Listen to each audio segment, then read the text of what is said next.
The Trade is brought to you by Vantage Markets, delivering one of Australia's most trusted and award-winning trading experiences. Explore smart trading at vantagemarkets.com.au.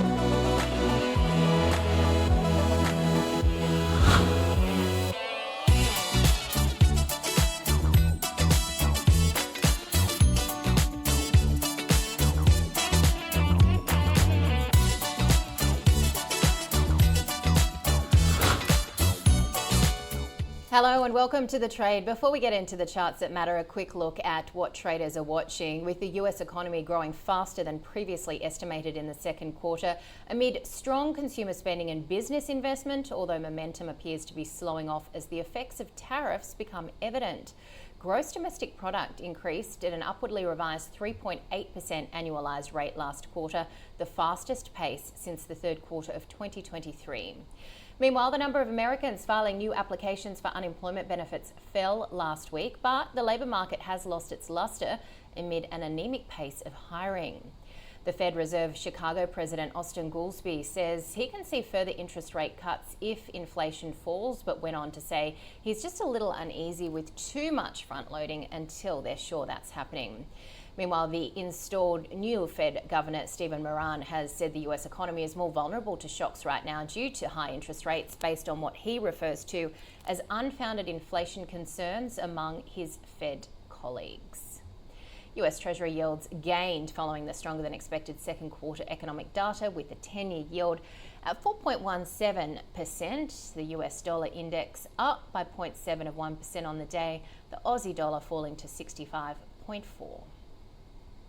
Well, let's get more with Ilya Spivak from Tastylive, who's getting us across the charts that matter. And are we starting to see, Ilya, great to see you, maybe a correction forming here in tech stocks?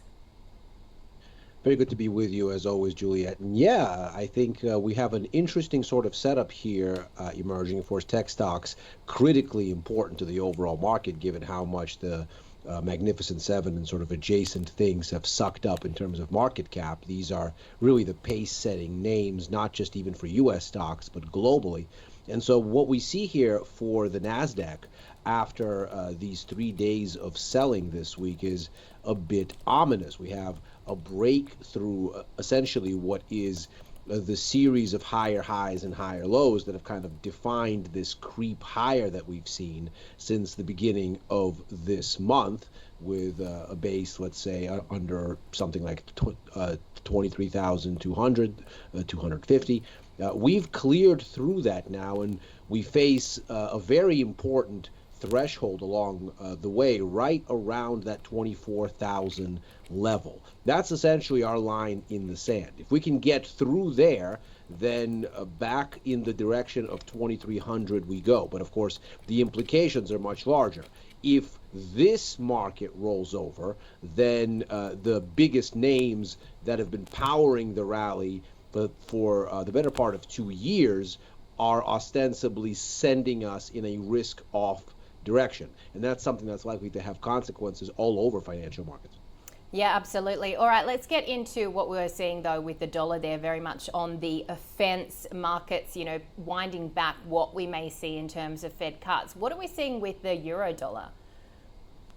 Well, that's exactly right. So one of the interesting things that has really crystallized this week in the wake of last week's Fed policy announcement is that the markets ultimately, upon reflection, decided that the Fed was not as dovish as they wanted. And so what we've seen is this shift to a lower setting on Fed rate cut expectations. We're no longer certain that the December cut is coming. October is still on the books, but December now looks increasingly like a 50-50 shot. And the outlook for next year has become more circumspect as well. So at this point, we're right at around 60 basis points for next year. That's still, of course, more dovish than the Fed's single rate cut at 25 basis points. But nevertheless, it is the least dovish that market expectations have been in 3 months. And that's for next year's outlook. And of course, that has been very helpful for the US dollar. The upside revision on US GDP data earlier today, the surge in durable goods, lower jobless claims, all of that kind of went into that bucket. to convince the markets that this is probably the way that things are headed, that we're probably not going to get all of the easing that they've already baked in, and that's coming off, and of course giving the dollar a boost as far as yield differentials are concerned. The euro here, the benchmark, looking at about 1650 as the base for the current range that we're currently testing. If we can get underneath that, then we're heading back to August lows, perhaps under that 115 figure. Now, Ilya, you probably missed it earlier, though, on the show. I was joined by a guest who brought in a 1 kilo or 2.2 pound gold bar. It was very exciting. That's worth around 180,000 Aussie dollars. What do we see in terms of this momentum in precious metals, particularly gold? Well, it's certainly very impressive on the price action, perhaps no less impressive than the gold bar itself. You'd think yields are marching higher, the dollar is marching higher. That should be kryptonite for gold. But nevertheless, here it is, holding relatively steady here. It's set, of course, that high right above 3,800 USD, and it's kind of anchored there. And you'd think it would be losing ground in this environment, and it very much is not. And that seems to suggest that this rally is not about the Fed.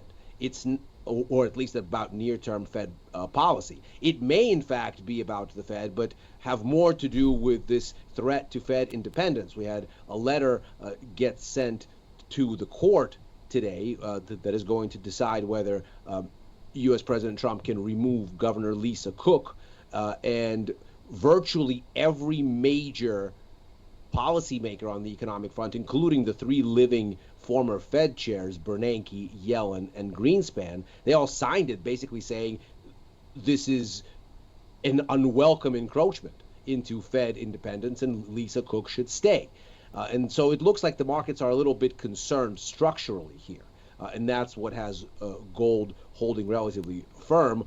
Silver, which we don't have on the chart here, having a catch-up rally that's even more impressive, surging and setting recent highs in today's session. So looking at this now, we have that support at about 37.44. If we get under it, 36.51 comes into focus, but then the really big line in the sand is that former range top that we cleared out going into September around 35.80, 35.30 in that area. But with how gold is impressively managing to defend against the stronger dollar, against higher yields in this environment, it looks awfully strong and probably poised to try for the upside again. All right, Ilya, thank you as always. Have a great weekend when you get there. Ilya Spivak from Tastylive. That does it for this edition of The Trade. Be sure to join us next time.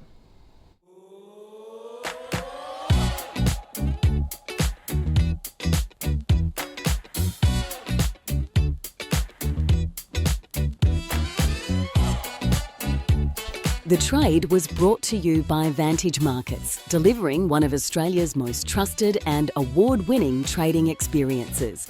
Explore smart trading at vantagemarkets.com.au.